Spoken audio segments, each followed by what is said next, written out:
What first interested me in martial arts training was the competition end of it. I always wanted to compete, be an athlete, test myself, test my styles. I needed something to discipline me, get me organized. I first was interested in karate when I was a boy. That kind of got me going. Chuck Norris was my hero. Bruce Lee was my hero. So that got the interest of martial arts. And then when submission wrestling, submission fighting came along, I jumped right into that head first. And that was my real introduction to it. Some of the styles that I've trained in are boxing, kickboxing, wrestling, judo, jiu-jitsu, submission wrestling, and sambo. So I've trained in a number of different styles, and I've taken the best from each and every style and what has been most consistent and used it for myself. The very beginning of my career, I started in Japan, and I fought in Pain Craze in all submission wrestling, submission fighting organization. And it was very sport-oriented. I did my majority of competitions there, my first 25 professional fights. And I fought around the world, Vale Tudo, no rules, limited rules, ultimate fighting. My favorite is still submission wrestling. For all the beginners interested in mixed martial arts, I would say this: develop your body as a weapon. Develop your conditioning, your training, your heart, your stretching, your flexibility. Then your body becomes a weapon. No matter what you apply it to after that, you will be successful at, because your body will be functioning as one. You'll be powerful and strong. So if you're going to do martial arts, any kind of martial arts, come in, condition your body, condition your spirit, condition your heart, condition your technique, and jump right in. As a foundation for martial arts, especially mixed martial arts, I would suggest all of the angular striking, Muay Thai, boxing, or all of the grappling, wrestling, submission wrestling, jiu-jitsu, judo. These things build a foundation of balance, movement, how to create power, and that circle of power that we're always trying to build and expand on. So I would definitely say, two of the grappling arts, wrestling, judo, two of the striking arts, Muay Thai and boxing, as a foundation for all of mixed martial arts. What I've developed over the years is very sport-specific training exactly for mixed martial arts, exactly for combat. And it's very simple to me. If you have something that needs to be done in combat, you can separate that one move out, tailor it in a sport-specific drill, and work at it until you get very efficient at it. Then when you come in combat or in combination, it just flows. It's very natural.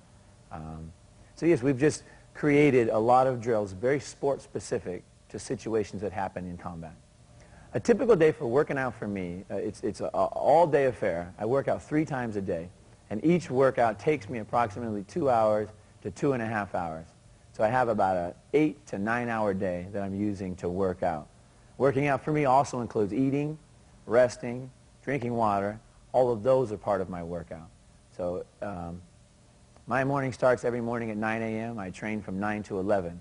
Then I eat and I rest, take a nap, and I train from 2 to 4. And I eat, I rest, and I take a nap, and I train from 7 to 9 every day. And it's just like a job for me. I go in, I show up, I train, I do technically everything that needs to be done, and I go home. I teach every night. I teach submission wrestling 4 nights a week, Monday through Thursday. Teaching is my passion. Teaching is what keeps me in the martial arts. Hello, I'm Frank Shamrock. Welcome to my tape series.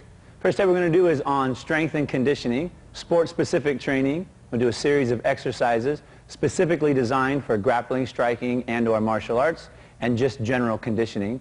Our first focus is going to be breath, technique, and then our angles. We'll go through each and every step very systematically, very structured, and we'll take it one step at a time.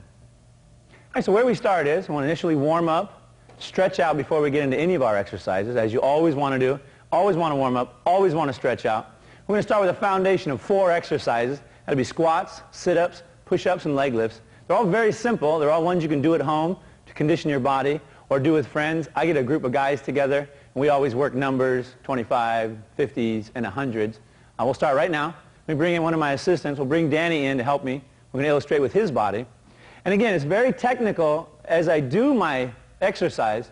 It's just most important that my angles are proper, that my body's square, and that my spine's lined up. So let's get Danny in here. I'm going to do it first from the side, then we'll have him do it from the front as I go through and talk you through it. Most important is I get my feet nice and square, shoulder width apart, and I get my hands loose. It's all technique and my spine straight. So all throughout my exercise, I want my chin up and my head up. And then when I start, I'll gain a little momentum with my hands. I'm just going to drop right down into my body, curl up on my toes, pull my body up. Now, it's most important that I don't sit back on my heels, that every time I rock up on my toes and I get that last bit of hip push, that last bit of lift in my exercise. But look at this right here. This is my basic squat. And the key is not to bounce. The key is to flow through the exercise. If you find yourself bouncing, if you find yourself hitting hard, if you find yourself jarring, one smooth circle is what I want. So we'll get Danny going. So get your hands open up. Some nice clean squats going. And slow down a little bit. I'm going to talk them through it. So my most important thing is my chin up and my back straight. This is going to give me power through my motion, and that I roll up on my toes and lift that last bit of energy through. Everything is a flow of energy. It should be seamless in one circle. Okay, so let's turn to the side. There we go. Now my breathing is every time I push, I'm going to breathe that air out. Every time I push, I'm going to breathe the air out. So my bottom movement is an inhale. I'll breathe myself up. Every movement, every exercise is going to be an initial force followed by a breath completed with a circle of energy. That's going to be my exercise. So excellent. That's my free squat. Thank you, sir.